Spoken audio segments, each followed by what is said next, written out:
estoy compartiendo nuevos slides, otros slides sobre, vamos ya a meternos en los aspectos de diseño de bases de datos relacionales, y vamos a comenzar con este tema que llamamos de modelización. Entonces, vamos a decir que modelización es un proceso para obtener un diseño de base de datos partiendo de un relevamiento de datos y análisis de requerimientos. Entonces, ustedes, a ver, esperen que ¿ya cursaron ingeniería de software? No recuerdo, a veces me confundo con el otro, los de informática.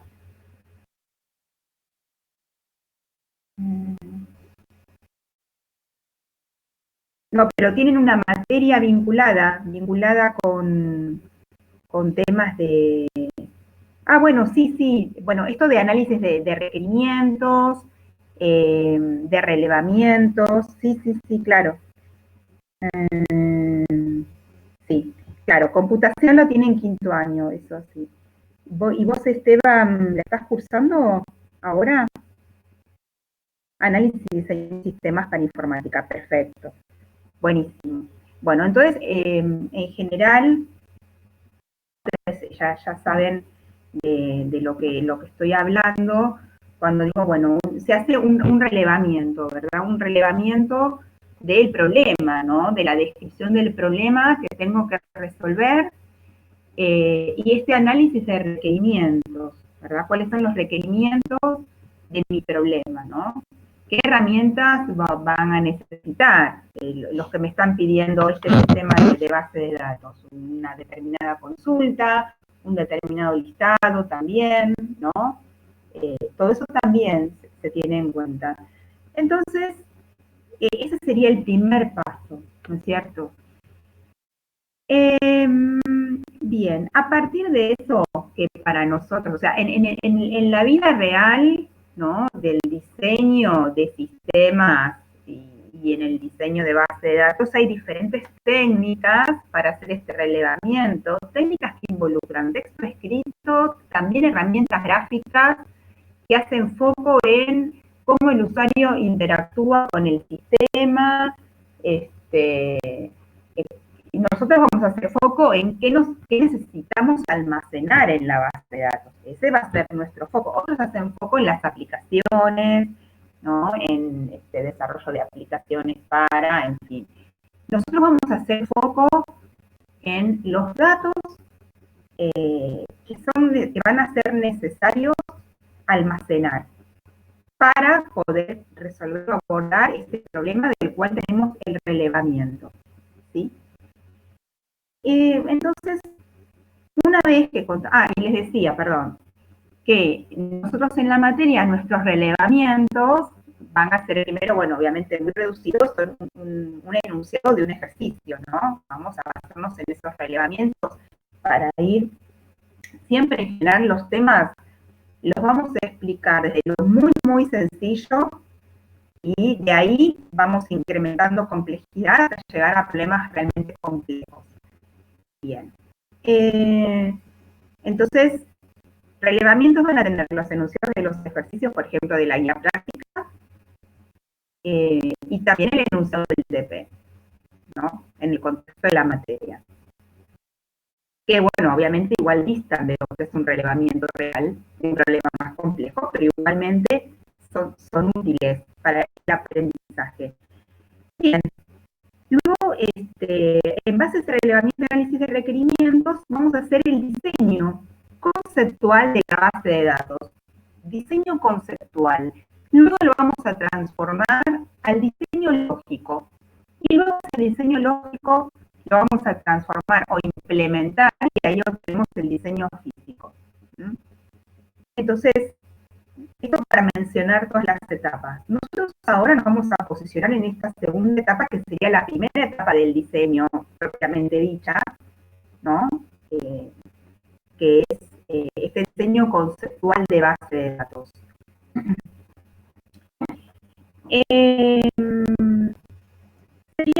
en el nivel más alto de abstracción cercano al usuario.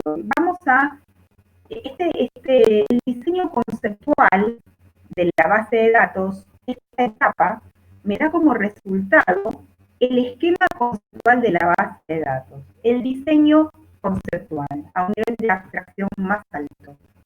Voy a describir los datos, sus relaciones y las restricciones con un alto nivel de abstracción, un nivel cercano al usuario, y vamos a usar una herramienta gráfica y también lenguaje natural para poder describir algunas cuestiones. Y la herramienta gráfica va a ser el diagrama de entidad de relación, que está enmarcado en el modelo de datos que llamamos modelo de entidad de relación. Cuando transformamos este diagrama de entidad de relación al modelo lógico, ¿no? a un modelo de datos lógico, y obtenemos el diseño lógico, esa transformación en nuestro contexto de base de datos relacionales nos va a dar como resultado un conjunto de esquemas de relación. ¿Sí? Cuando lo implementemos en nuestro diseño físico de base de datos, bueno, los esquemas de relación van a ser tablas, y van a ser tablas que van a estar almacenadas en archivos, en registros, en campos, en bloques, ¿sí? de disco, y eso. Bien. Hay una doble efecto acá, porque bueno, yo di una secuencia desde el relevamiento hasta la implementación física, pero muchas veces cuando uno va transitando las etapas, puede darse cuenta que alguna cuestión que realizó en la etapa anterior no estaba, era mejorable. Entonces uno vuelve, modifica y luego sigue el proceso, ¿no? Bien. Entonces, vamos a comenzar con el modelo entidad-relación. Nosotros vamos a ver los elementos del modelo de relación clásico, pero también vamos a incorporar algunos elementos de lo que se llama modelo de relación extendido. Con lo que nosotros vamos a ver, se puede perfectamente modelar todo lo que sea necesario. Esto lo digo porque, como ya comenté, hay otros enfoques también donde utilizan otros elementos, pero, es decir, cada uno tiene su notación y su enfoque para este modelo de entidad-relación. Con lo que en las herramientas que nosotros vemos vamos a poder describir todo lo que tengamos que describir. Bien, entonces, modelo de relación, modelo de datos de alto nivel de abstracción, que permite definir y describir el diseño conceptual de la base de datos. Bien, toda esta frase que digo, ustedes también tienen que poder utilizar todo este vocabulario específico, ¿sí? Bueno, voy a leerles ahora con herramientas conceptuales para describir los datos, sus relaciones y restricciones. Permite especificar el diseño conceptual de la base de datos a través de un diagrama entidad-relación, que lo vamos a llamar DER, y especificaciones de restricciones que no se pueden expresar con los elementos del diagrama. Estas restricciones las vamos a expresar nosotros en lenguaje natural, en nuestro lenguaje escrito. Al ser una herramienta gráfica, facilita la comunicación con el usuario, bueno, ya que utiliza este lenguaje de alto nivel de abstracción. Bien. A ver, ¿les voy a decir algo más? Con respecto a estas herramientas, a estos elementos del modelo de entidad-relación extendido, que las vamos a ver nosotros la semana que viene, después yo voy a subir la semana que viene un paper, un artículo relacionado con eso para el que lo quiera leer, digamos, o mirar, ¿no? Un poco, no es obligatoria su lectura. Bueno, entonces vamos a empezar a describir cuáles son los elementos que nos brinda este modelo de entidad-relación, ¿no? Y cómo vamos a abordar un problema de empezar a diseñar, hacer ese diseño conceptual, ¿no? Entonces, como su nombre lo indica, modelo de entidad-relación, vamos a trabajar básicamente, o sea, los elementos principales de este modelo son en las entidades y las relaciones o interrelaciones. Que no se está desplegando la pantalla, a ver, ahora.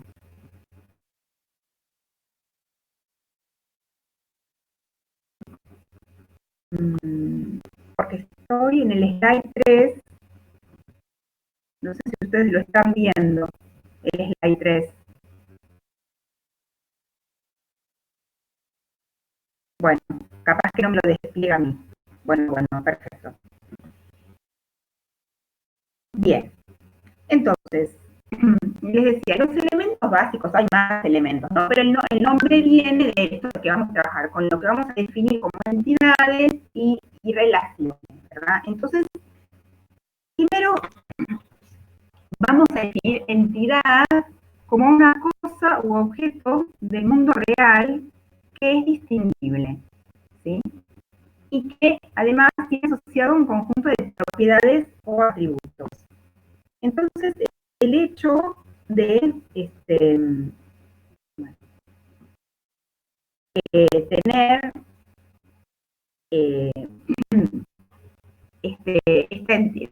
cuando yo tengo varios de estos objetos, ¿no? Porque decimos que la entidad es una cosa u objeto del mundo real que es distinguible de otros objetos o cosas del mundo real. Entonces, cuando tengo varias entidades, tengo un conjunto de entidades. Entonces, lo que nosotros vamos a representar en estos diagramas son conjuntos de entidades, las representamos a través de un rectángulo que adentro tiene el nombre del conjunto de entidades. Cada elemento de este conjunto es una entidad.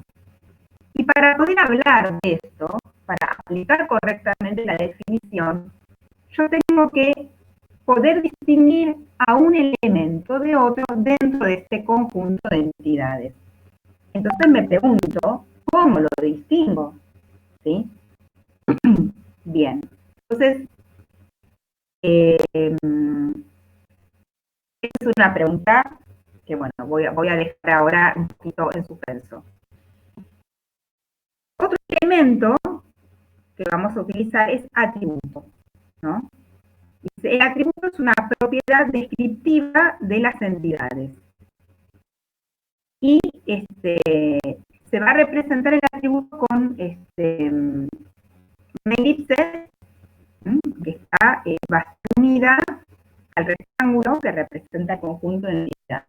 Entonces, por ejemplo, en el slide estamos mostrando que el empleado, el conjunto de entidades empleado, porque los nombres de los conjuntos de entidades van en singular por convención, este conjunto de entidades empleado tiene un atributo asociado que es el nombre del empleado.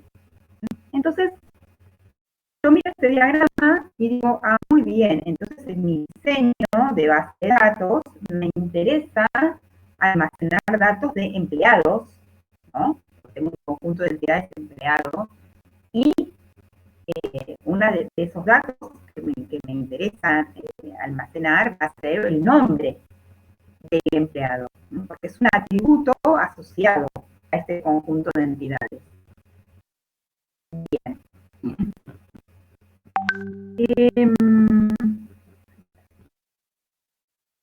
Ahora, vuelvo a la pregunta que dejé antes en que o sea, el conjunto de entidades está formado por varias entidades que tienen que ser distinguibles una de otra. ¿Eso se cumple en este ejemplo de empleado? ¿Cómo voy a hacer para distinguir un empleado de otro?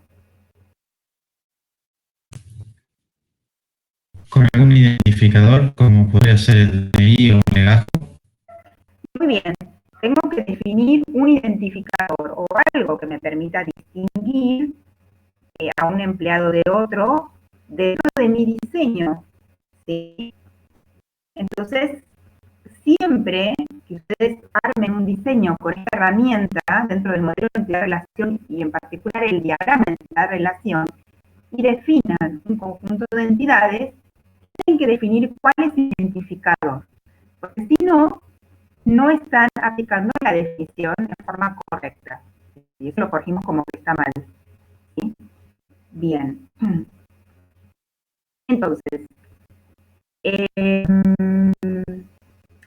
¿podría ser el nombre del empleado un identificador?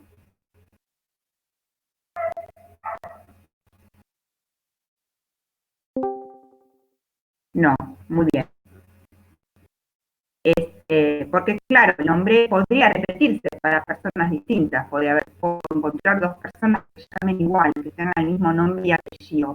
Así que nombre no es un identificador. Entonces, bueno, uno podría decir que otros podría encontrar, y puede haber varios, no necesariamente es único. Podría utilizar el DNI, ¿no? O podría utilizar el número de legajo.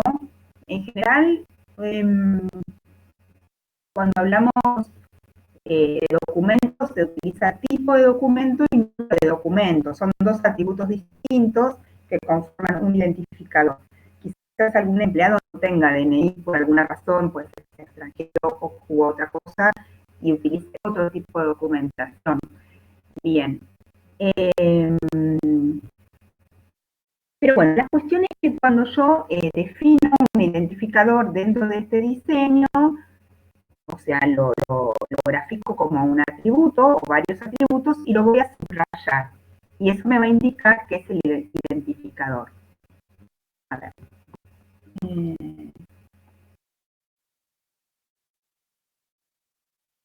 Entonces, vemos acá en el slide 4, ¿no? Donde empezamos a hablar de clave de un conjunto de identidades. Este identificador lo voy a llamar clave. ¿Sí? Bueno, espero que todos estén viendo el slide 4. Se ve que a mí me demora en desplegarlo, ¿cierto? Pero bueno, si no, cualquier cosa me avisan y bueno, yo lo trato de mostrar de otra manera. Bien, ahí lo actualizo. Se ve que a mí me está, ahí está. Se ve que a mí me tarda en actualizarlo en la ventana del campus, ¿no? Bien. Entonces,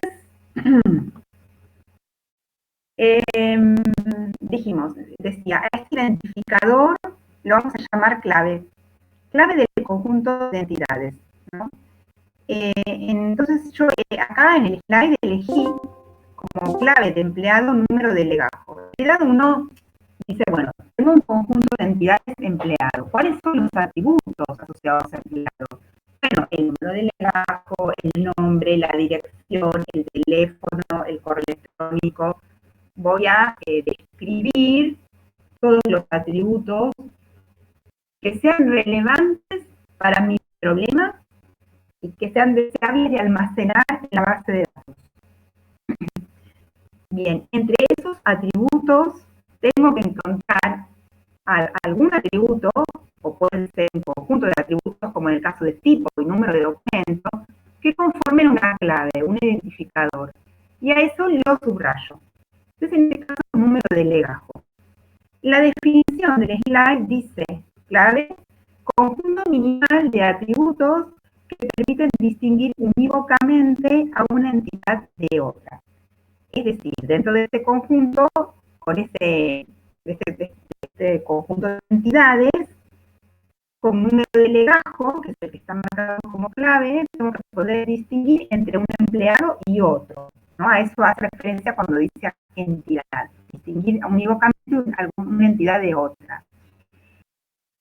Minimal significa que para hablar de clave tengo que hablar de conjunto minimal, o sea, yo no podría elegir como clave número de legajo o nombre, o sea, una clave con dos atributos que sea número de legajo o nombre, porque no es minimal, tiene redundancia, tiene un atributo además que es nombre, o sea, no necesito nombre para identificar un atributo con número de legajo, ya me alcanza, hace referencia a eso. Igualmente después, en otro tema que vamos más adelante, vamos a ser un poco más estrictos en estas definiciones de clave. Pero bueno. Dice luego acá en el slide, puede haber varias claves candidatas asociadas a un conjunto de entidades. Se elige una y la denominamos clave primaria para que elegimos. Y se la denota subrayando sus atributos.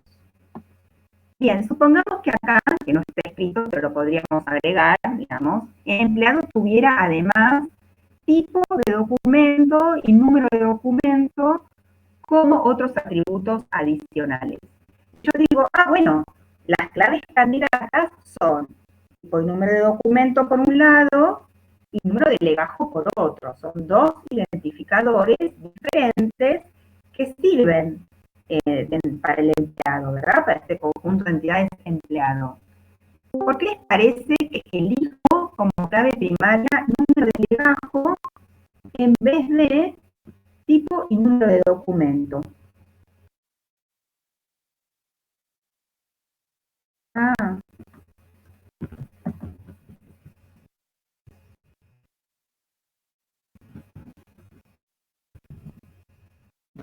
Recién leí, perdón, estos mensajes que se corta mucho el audio. A ver, quizás, a ver, no sé, ¿son varios los que tienen este problema del audio? ¿Se me escucha muy mal?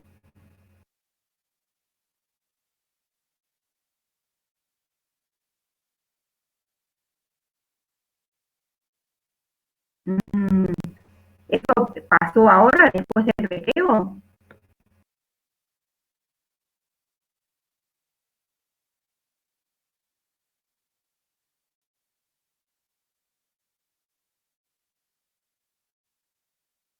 Ok.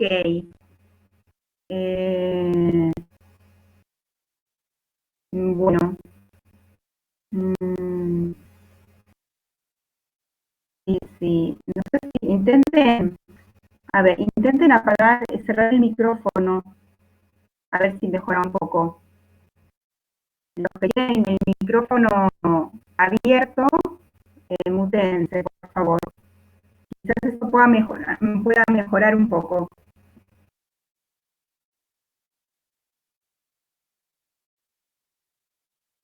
Veo que algunos lo siguen todavía teniendo abierto.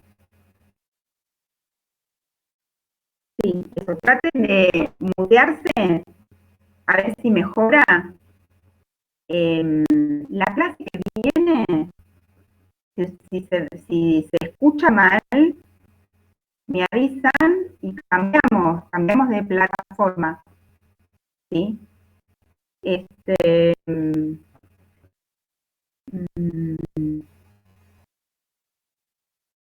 Claro, sí, sí.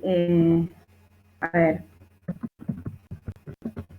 por estar escribo acá que cierran el micrófono y eso a veces mejora la comunicación, se mejora que se escuche, ¿no? Que no se le corte.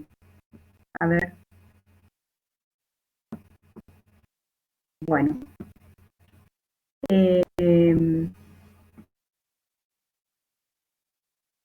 Bueno, a ver, voy a tratar, porque la idea es que me escuchen medianamente bien. Si no, que ya falta poco, digamos, para que termine la explicación. Y ahora cambiar de plataforma, bueno, sería un lío para ya estar terminando la clase. Pero la clase que viene, si ya vemos desde el comienzo que hay problemas, bien, si vemos la clase que viene que hay problemas, nos cambiamos de plataforma, ¿sí? Pero bueno, ya lo voy a tener ya preparado, digamos, ¿no? Y al ser la primera clase, no saber bien que recién ustedes estaban conectando, algunos dándose de alta en el campus, entonces, genial. Vamos a tratar entonces de terminar hoy la clase por acá, voy a tratar de hablar despacio y igualmente la clase que viene yo retomo este tema, ¿no? O sea, hago como un repaso de esta última parte. Espero que, bueno, todo lo que dije de la introducción igualmente se haya escuchado, se haya entendido, yo creo que sí. Pero bueno, claro, claro, acá me dicen, todo el campus andaba lento. Claro, sí, sí, sí. El tema es que si se satura todos los miércoles, bueno, vamos a usar otra plataforma. Un poco eso lo vamos a ir tanteando sobre la marcha, ¿sí? Bueno, genial, si empiezan a escuchar mejor.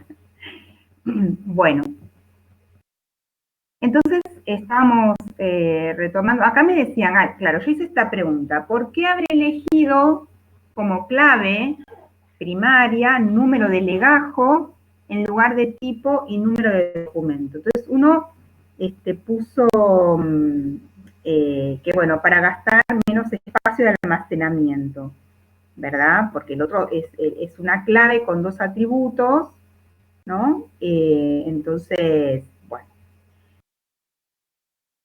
es como que, digamos que a esta altura no nos tendríamos que fijar mucho en eso, que sería más el aspecto físico, ¿no? El almacenamiento. Acá hay un tema, bueno, viene bien para que lo aclare. Desde la teoría, desde la teórica y desde la teoría, uno va a dar consejos generales y buenas prácticas de cómo encarar un diseño, ¿verdad? Cuando pasamos a la realidad, al diseño, a realizar un diseño para una aplicación específica, ¿no? Ahí empiezan a aparecer otros factores que pueden dificultar ciertas cuestiones. Y uno tiene que tomar todas las herramientas teóricas que tiene y ver cómo conviene aplicarlas, ¿verdad? Entonces, siempre en la teoría yo les voy a decir, bueno, ahora conviene hacer esto, o se hace esto, se hace el otro, en el mundo feliz, donde no hay ningún problema, que es el mundo de la teoría, teórico. Pero cuando uno va a la práctica, sí hay otros condicionamientos, ¿verdad?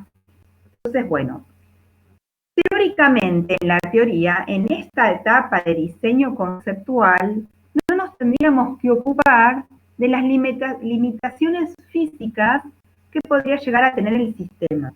O sea que si una clave quizás ocupa un poco más de memoria que otra, no nos debería importar. Sabemos que después eso tiene un impacto en el rendimiento del sistema, sí, puede ser, pero bueno, hay múltiples factores. Entonces, yo voy a poner otra razón que es importante también, bastante fundamental, por la cual elegí número de legajo sobre tipo y número de documento. Y la razón es que a nivel contexto de problema, que es una razón muy importante en esta etapa de diseño, el contexto, a nivel contexto es más representativo, tiene más sentido, más semántica, identificar a cada empleado por un número de legajo que por un tipo y número de documento. El empleado está en el contexto de una empresa, de una organización, donde se define un número de legajo, de por sí, dentro de la organización, para identificar a cada empleado. Entonces no voy a cambiar eso y lo elijo como identificador. ¿Se entiende? Bien.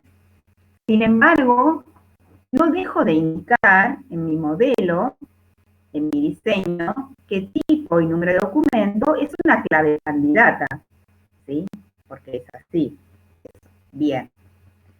Una clave significa que no va a tener valores repetidos para distintas personas, para distintos empleados. O sea, pues, ¿se entiende? O sea, entonces es importante, es una restricción importante, la de clave, que ya sea candidata o primaria. Bien. A ver. Bueno.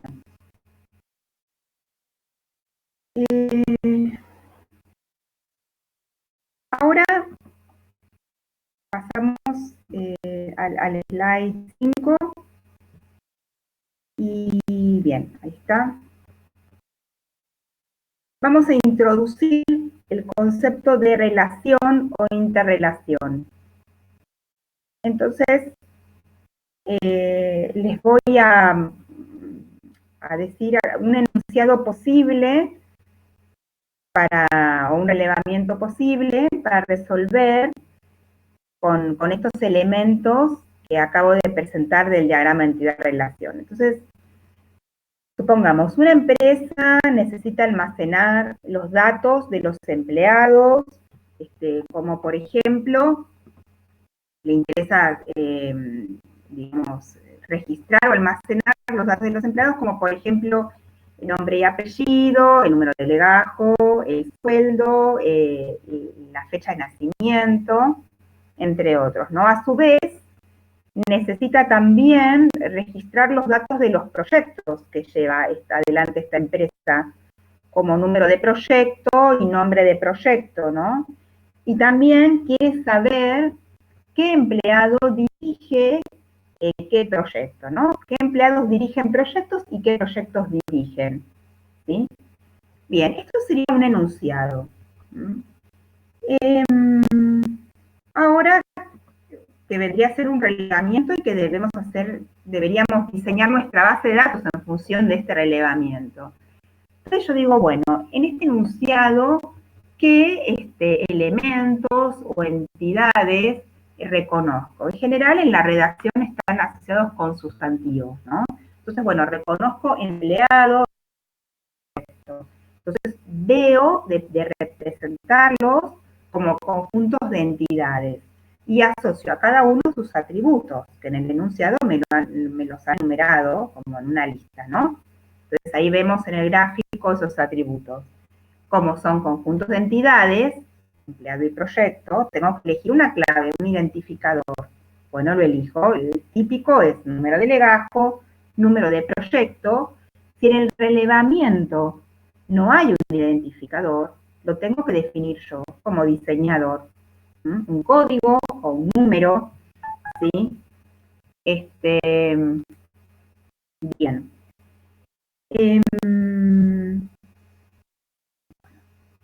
Ahora, hay un elemento más que aparece en este enunciado que yo les di, que dice que esta empresa le interesa también registrar qué empleados dirigen qué proyectos, ¿no? Entonces ahí me encuentro con una vinculación, una relación entre dos conjuntos de entidades. Esta relación, interrelación, la voy a representar con un rombo y le voy a poner nombre que está asociado con un verbo, ¿sí? Y es dirige, ¿no? Entonces, esto en general, para leer un diagrama entre la relación, la convención es hacerlo de arriba hacia abajo y de izquierda a derecha, ¿no? Entonces voy a escribir los nombres en función de esa convención. Esto lo leo como que empleado dirige proyecto, ¿sí? Además, en el slide vemos un poco acá una definición un poquito más formal de lo que llamamos relación o interrelación. Eso lo voy a dejar para la próxima. Lo que dice al pie del slide es que cada entidad que participa de la interrelación cumple un rol. Entonces, el empleado cumple el rol de director, ¿no? Un empleado que dirige un proyecto es director de proyecto. Y un proyecto que está vinculado con esta interrelación dirige es porque es dirigido por algún empleado, ¿sí? Fíjense que acá, o sea, uno lo ve como un dibujo plano, pero acá en este rectángulo que dice empleado hay un conjunto de empleados representados. Ese conjunto puede estar vacío cuando no ingrese ningún dato, si hablamos de una instancia, o puede tener un empleado o n empleados, todo lo que yo quiera registrar, ¿sí? Y lo mismo en proyecto. Y va a haber otro conjunto de datos que vincule a un empleado con un proyecto en función de esta semántica que es dirige. Esa vinculación me va a decir que ese empleado particular dirige un proyecto particular. Entonces ese es el significado de la relación o interrelación, ¿no? Esta relación es una asociación entre uno o más conjuntos de entidades. En este caso tenemos un ejemplo de una relación binaria. Dirige es binaria porque vincula a dos conjuntos de entidades. Y hay algo que voy a aclarar acá, que tiene que ver en cómo utilizamos el vocabulario. Muchas veces, y también lo van a encontrar en alguna bibliografía, en lugar de decir conjunto de entidades empleado, van a decir la entidad de empleado, ¿no? Pero, ojo, a veces también para no hablar tanto, uno dice, bueno, la entidad empleado, la entidad proyecto, pero ojo, nosotros tenemos que saber bien que es conjunto de entidades empleado y que adentro de eso puede haber varios elementos que son varias entidades, ¿no? Que forman parte de ese conjunto. Y lo mismo con proyecto. Bien.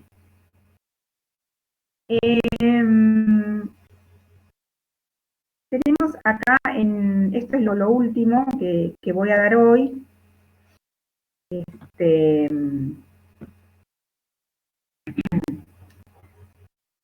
Vamos a definir como propiedades de una interrelación el grado y la cardinalidad y la participación, ¿no? Bien, esas cosas. El grado hace referencia a cantidad de entidades, ahí está el ejemplo que di recién, en realidad es cantidad de conjuntos de entidades que participan de la interrelación. Como dije, tenemos acá, dirige es una interrelación binaria, ¿no? También tenemos unarias recursivas, que ya daremos ejemplos más adelante, ternarias y n-arias. Bien. Y luego tenemos otras características, perdón, las interrelaciones binarias son las más comunes, con las que más van a trabajar. Otras características de las interrelaciones, que son muy importantes, es la cardinalidad y la participación. Entonces, voy a hablar un poquito de la cardinalidad.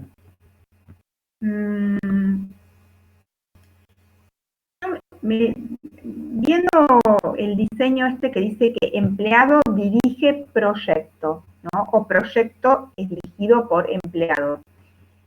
Me pregunto si un elemento de este conjunto empleado, o sea, un empleado en particular, ¿cuántos proyectos puede llegar a dirigir?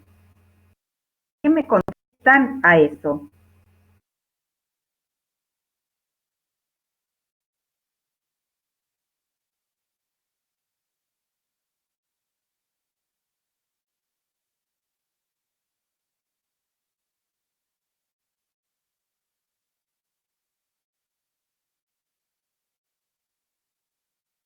Bien, si acá Mauricio dice que cada empleado puede tener un único proyecto según ese diagrama. Sí, sí, sí. Pero supongamos que todavía no completamos acá el número, que es lo que vamos a llamar cardinalidad, ¿no?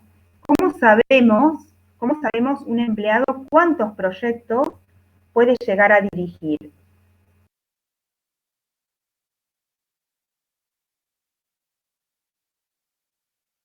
Perfecto, en el relevamiento. Eso es un dato de contexto, un dato de mi problema.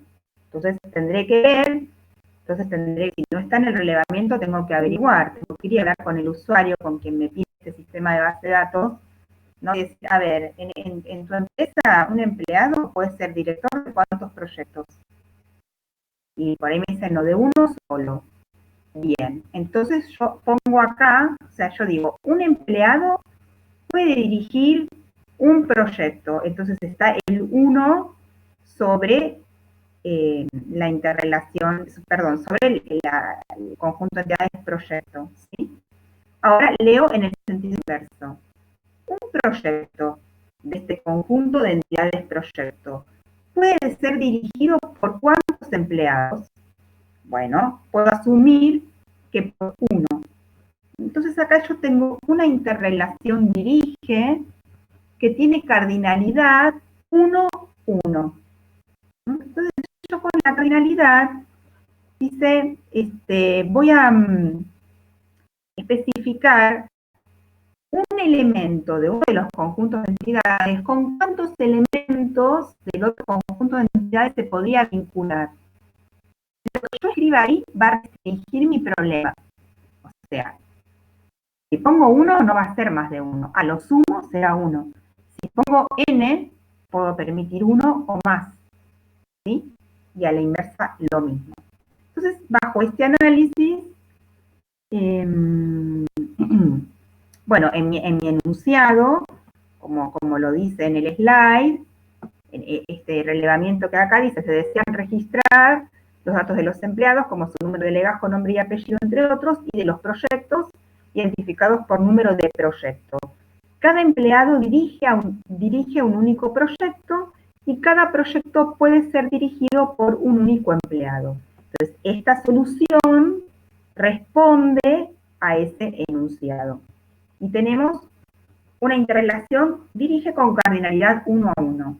Ahora me pueden decir que cada empleado puede dirigir varios proyectos, pero que cada proyecto es dirigido por un único empleado. Fíjense cómo cambia la cardinalidad.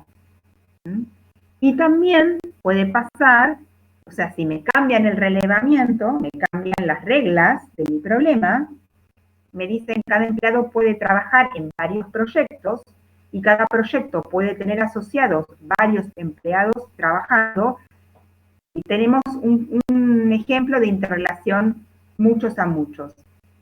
Ahora, acá hay otra cuestión que voy a aclarar. En el primer ejemplo del slide, interrelación 1 a muchos, la interrelación es dirige. En el segundo ejemplo tenemos otra interrelación, que es trabaja en. El empleado dice, cada empleado puede trabajar en varios proyectos y cada proyecto puede tener asociados varios empleados trabajando. Estoy modelando otra cosa, ya no estoy modelando más quién dirige, ¿no? Y qué proyecto dirige. Entonces,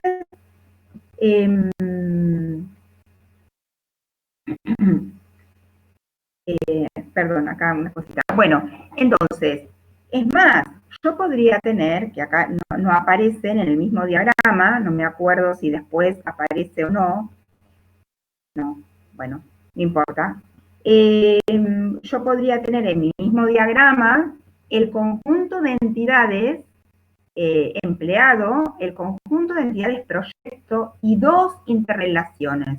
Una dirige y la otra trabaja en. ¿Sí? Dos interrelaciones que vinculan a los mismos conjuntos de entidades. Cada interrelación modela algo distinto y puede tener cardinalidad diferente.